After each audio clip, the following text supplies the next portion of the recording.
कानपुर का वह मोहल्ला जहाँ गलियां इतनी पतली थी कि दो गाड़ियां भी एक साथ ना गुजर सके। हवा में हमेशा एक अजीब सी नमी और सीलन की गंध तैरती रहती थी। उसी तंग गली के आखिरी नुक्कड़ पर था वह 3 कमरों का मकान, जिसकी दीवारों पर पपड़ी छोड़ता हुआ चूना किसी पुरानी उपेक्षा की कहानी बयां करता था। सीलन के वे काले निशान देखकर ऐसा लगता था मानो घर को ही कोई बीमारी लग गई हो। इसी मकान के एक शांत कमरे में रहती थी सलोनी। उम्र महज 29 साल, लेकिन उसके चेहरे को देखकर लगता था जैसे उसने अपनी उम्र से कहीं ज्यादा जिम्मेदारियों और मानसिक तनाव को झेला है। आंखों के नीचे पसरे काले घेरे और उदासी उसकी रोज की कहानी थे। सलोनी का ब्याह दिवाकर से हुआ था, जो पेशे से एक ट्रक ड्राइवर था। उसकी जिंदगी का आधा हिस्सा नेशनल हाईवे की धूल, डीजल के धुएं और ढाबों की कड़क चाय में बीतता था, और बाकी आधा हिस्सा इस छोटे से घर के खर्चों को पूरा करने की जद्दोजहद में। महीने में कुल जमा 25,000 रुपए की कमाई थी, और उस सीमित आय पर पूरा परिवार आश्रित था। घर में दिवाकर की बुजुर्ग मां निर्मला देवी, एक बिन ब्याही बहन रीमा, एक बेरोजगार भाई सोहन और दूसरे दिवंगत भाई की पत्नी अनुजा अपने 2 बच्चों के साथ रहती थी। वह इस पूरे परिवार का इकलौता सहारा था। सलोनी के लिए ये घर शादी के पहले दिन से ही कभी अपना नहीं बन पाया। पैर इस चौखट के अंदर क्या पड़े, सास के तानों और उल्हानों का अंतहीन सिलसिला शुरू हो गया। वह चाय की चुस्की लेते हुए अपनी मन की भड़ास निकालती। अरे क्या देकर मेरे बेटे ने तुझसे ब्याह किया था, समझ नहीं आता। ना तो रूप रंग ऐसा कि 4 लोग तारीफ करें, ना ही मायके वालों ने कुछ खास दिया। बस एक साइकिल और सिलाई मशीन थमा दी। जरा सामने वाली शर्मा जी की बहू को तो देखो, संस्कारी भी है और घर चलाने के लिए अपने साथ मोटी रकम लेकर आई है। हमारे बेटे की तो किस्मत ही खराब थी। जब दिवाकर ड्यूटी से लौटकर घर पर होता तो वह माहौल को हल्का करने की कोशिश करता। अरे माँ, रंग रूप तो वक्त के साथ ढल जाता है। इंसान का स्वभाव और उसके गुण मायने रखते हैं। मेरी सलोनी बहुत समझदार है, पूरा घर संभालती है। दिवाकर का ये साथी सलोनी की हिम्मत थी, उसके जीने की वजह थी। पर उसके ड्यूटी पर जाते ही निर्मला देवी का कड़ा रुख फिर सामने आ जाता। वह अपनी 5 साल की बेटी गुड़िया के इर्द गिर्द अपनी दुनिया समेटकर चुपचाप सब सह लेती। जब दिवाकर ड्यूटी से लौटता तो गुड़िया उसकी छाती से चिपक जाती। पापा, मेरे लिए चॉकलेट आए क्या? बस यही उस घर की इकलौती खुशहाली थी। जून का महीना था और दोपहर की धूप आग बरसा रही थी।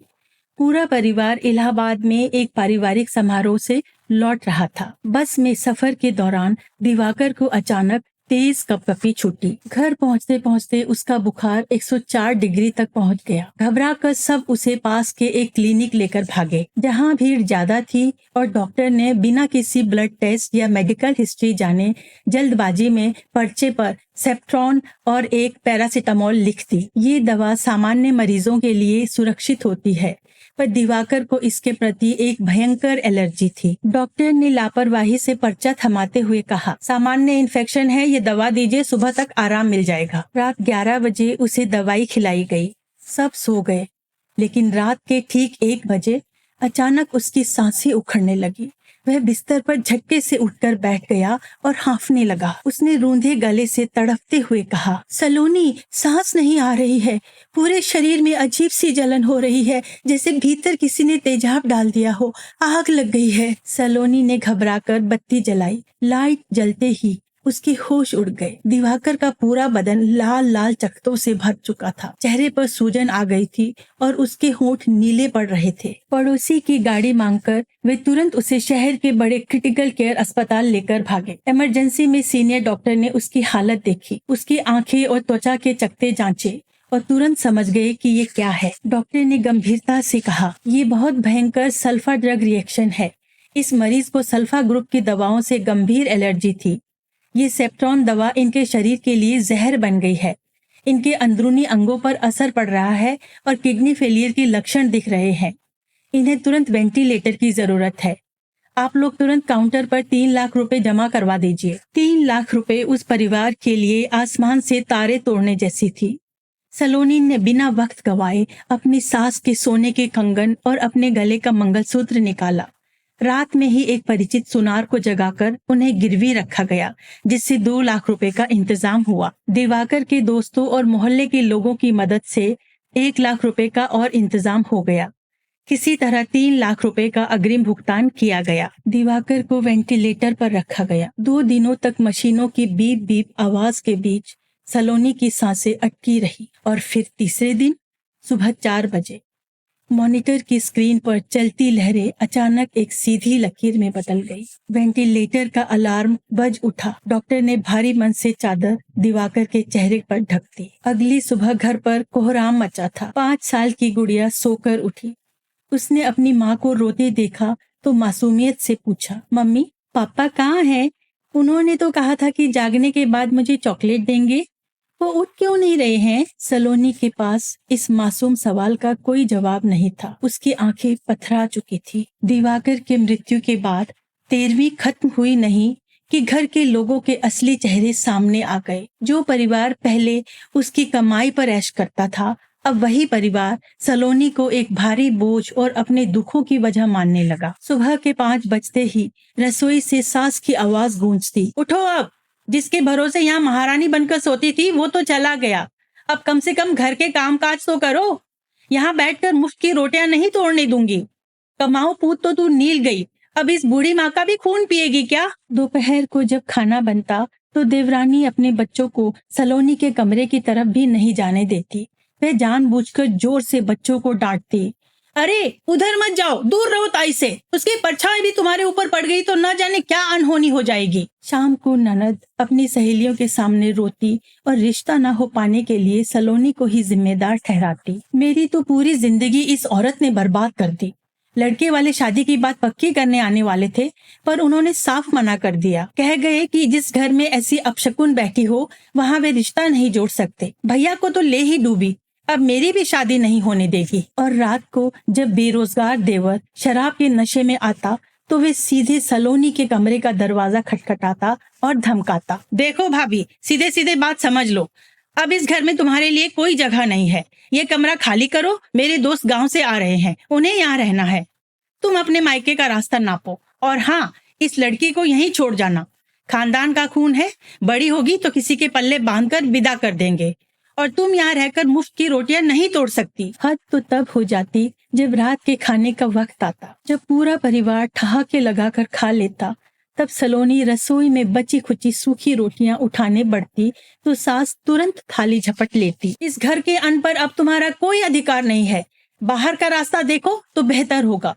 वे चिल्ला पड़ती। गुड़िया भूख से बिलखती और उसके पास सिवाय नल के पानी के कुछ नहीं होता। वह अपनी बेटी को पानी पिलाकर सुला देती और खुद पूरी पूरी रात खाली पेट दीवार से टेक लगाकर रोती रहती। जब एक बार उसका भाई रमेश अपनी बहन की सूद लेने आया तो घर वालों ने उसके सामने बहुत दिखावा किया, पर उसके जाते ही अगले दिन सुबह सास ने अपना गुस्सा निकाला।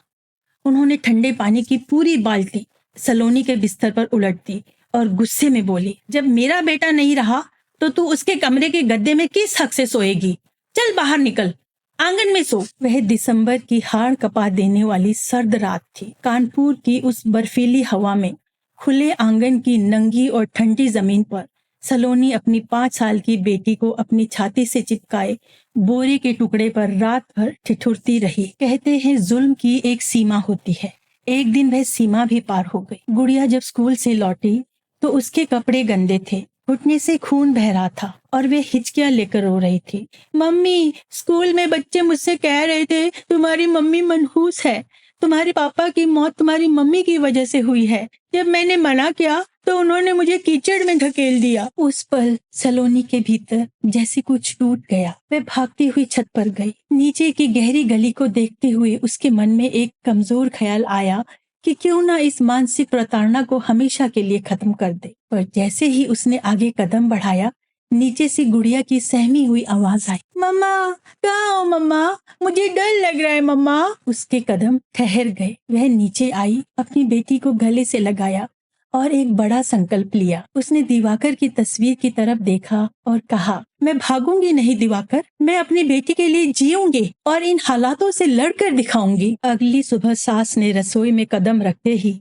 फिर वही पुराना राग शुरू किया, अरे ओ भाग्यहीन, आज फिर सूरज सिर पर चढ़ आया और तेरा रोना फिर से शुरू हो गया। लेकिन आज सलोनी ने अपनी गर्दन नहीं झुकाई। उसने पलटकर सीधे सास की आंखों में देखा। उन आंखों में आज आंसू की एक बूंद भी नहीं थी, बल्कि साक्षात अंगारे दहक रहे थे। और जब वो बोली तो उसकी आवाज में गजब की फौलादी दृढ़ता थी। माँ जी, बहुत हो गया। आज के बाद अपनी जुबान संभाल कर बात करना।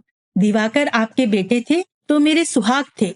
उनके जाने का दुख मुझसे ज्यादा किसी को नहीं है। लेकिन आज के बाद अगर किसी ने मुझे या मेरी बेटी को अपशकुन या मनहूस या बोझ कहा तो याद रखिएगा, कानून मैं भी जानती हूँ। पुलिस स्टेशन यहाँ से 2 गली दूर है। कोर्ट और पुलिस जब घरेलू हिंसा और मानसिक प्रताड़ना के केस में थाने के चक्कर लगवाएगी तो सारी हेकड़े निकल जाएगी। इज्जत दोगी तो इज्जत पाओगे। सलोनी की आवाज में वह फौलादी दृढ़ता देखकर सास और देवर के पैर पीछे खींच गए। उनका मुंह खुला का खुला रह गया। उन्हें एहसास हो गया कि अब ये औरत दबने वाली नहीं है। सलोनी जानती थी कि कसम खाने से पेट नहीं भरता। वह कमरे में गई, कोने में रखी अपनी माँ की दी हुई उस पुरानी सिलाई मशीन को बाहर निकाला, उसकी धूल साफ की, तेल डाला और काम में जुट गई। शुरुआत में पड़ोस की एक महिला ने उसे एक ब्लाउज सिलने को दिया। सलोनी ने इतनी फिनिशिंग के साथ काम किया कि महिला ने खुश होकर उसे 100 रुपए दिए। उन 100 रुपए को जब उसने अपनी हथेलियों में भींचा तो उसे लगा जैसे उसके हाथों में दुनिया भर की ताकत आ गई हो। उसने सबसे पहले दौड़कर गुड़िया के लिए दूध खरीदा। धीरे धीरे उसका एक सख्त नियम बन गया। सुबह 4 बजे उठना, झाड़ू पोछा करना, गुड़िया का टिफिन बनाना और बिना एक शब्द बोले सास की चाय बनाकर मेज पर रख देना और ठीक 6 बजे सिलाई मशीन पर बैठ जाना। रात के 11-12 बजे तक वह लगातार सिलती रहती। उंगलियां सुई चुभने से छिल जाती, पीठ और कमर दर्द से टूटती, आंखों में लाली उतर आती, पर उसका पैर पैडल से नहीं हटता था। पहले महीने की कमाई में से उसने 5,000 रुपए सम्मान के साथ अपनी सास के हाथ पर रखा।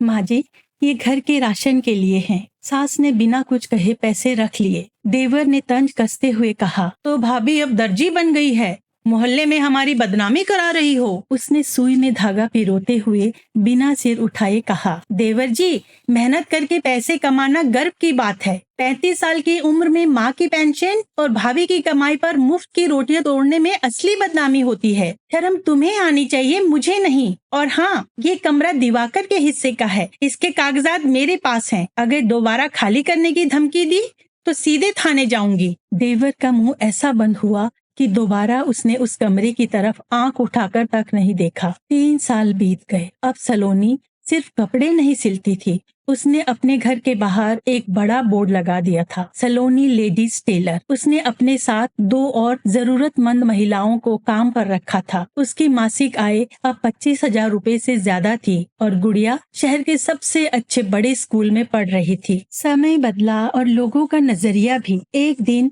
उसकी ननद के लिए एक अच्छे परिवार से रिश्ता आया। बातचीत के दौरान जब लड़के वालों को पता चला कि दिवाकर की मृत्यु के बाद उसकी पत्नी ने न केवल खुद को संभाला बल्कि पूरे घर को आर्थिक सहारा दिया और अपनी बेटी को भी काबिल बना रही है, तो लड़के की मां ने प्रभावित होकर कहा, बहन जी, जिस घर की बहुएं इतनी स्वाभिमानी और मजबूत हो, उस घर के संस्कार बहुत ऊंचे होते हैं। हमें ये रिश्ता बिना किसी शर्त के मंजूर है। ऐसी बेटी तो घर को स्वर्ग बना देती है। ननद और सास हक्की बक्की रह गई। जिस भाभी को वो अपशकुन कह रहे थे, आज उसी के सम्मान की बदौलत रीमा का घर बस रहा था। दिवाकर को गुजरे आज पूरे 12 साल हो चुके हैं। सलोनी अब 41 साल की है और शहर के मुख्य बाजार में उसका एक बड़ा फैशन स्टोर है, सलोनी डिजाइनर बुटीक। उसकी महीने की कमाई 80,000 रुपए से भी ज्यादा है और वह पुराना मकान अब एक सुंदर 3 मंजिला इमारत बन चुकी है। अब घर का दृश्य पूरी तरह से बदल चुका है। सुबह सास बड़े प्यार से कहती है, बेटी सलोनी, चाय पी ले आराम से, तेरे पैर दुखते होंगे। देवर गुड़िया को सम्मान के साथ कोचिंग छोड़ने जाता है और देवरानी कहती है, दीदी, आज घर में सत्यनारायण भगवान की कथा है, पहली आरती आप ही करेंगी। आप इस घर की सबसे बड़ी बहू है ना। वही लोग जो कभी उसे मनहूस और बोझ कहते थे, आज उसके पैर छूते हैं। और ये बदलाव किसी डर से नहीं आया है, ये आया है इज्जत से। सलोनी ने गाली का जवाब गाली से नहीं दिया, उसने ताने का जवाब अपनी तरक्की से दिया। गुड़िया आज 17 साल की है। उसने 12वीं कक्षा में 95% अंक हासिल किए हैं और नीट की परीक्षा की तैयारी कर रही है ताकि वह डॉक्टर बन सके। एक रात उसने अपनी माँ का हाथ अपने हाथों में लिया और कहा, मम्मा, मैं डॉक्टर बनकर उसी अस्पताल को ज्वाइन करूंगी जहां पापा ने दम तोड़ा था। मैं वहां का पूरा सिस्टम बदल दूंगी मम्मा, वादा करती हूँ। आज के बाद किसी भी दिवाकर को सही इलाज के अभाव में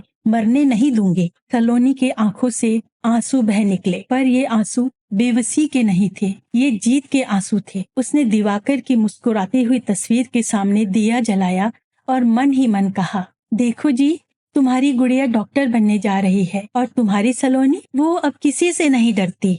इस कहानी से हमें ये सीख मिलती है कि विपरीत परिस्थितियों में टूटने के बजाय खुद को मजबूत बनाना ही समाज के तानों का सबसे बड़ा जवाब है। बदला लेने का सबसे सभ्य और बेहतरीन तरीका है खुद को कामयाब बनाना, जिससे आपके आलोचक भी आपकी सराहना करने पर मजबूर हो जाएं। सलोनी ने पति खोया था, पर उसने खुद को पा लिया। उसने अपने आंसुओं से अपनी सिलाई मशीन को सींचा और उसी मशीन ने एक दिन उसकी पूरी किस्मत सी दी। तो श्रोताओं, ये तो थी आज की कहानी। आपको कैसी लगी कमेंट सेक्शन में लिखकर जरूर बताएं और हर हफ्ते एक नई और प्रेरणादायक कहानी सुनने के लिए हमारे चैनल को सब्सक्राइब भी कर लें। मिलते हैं अगले हफ्ते एक और नई कहानी के साथ। तब तक के लिए नमस्कार।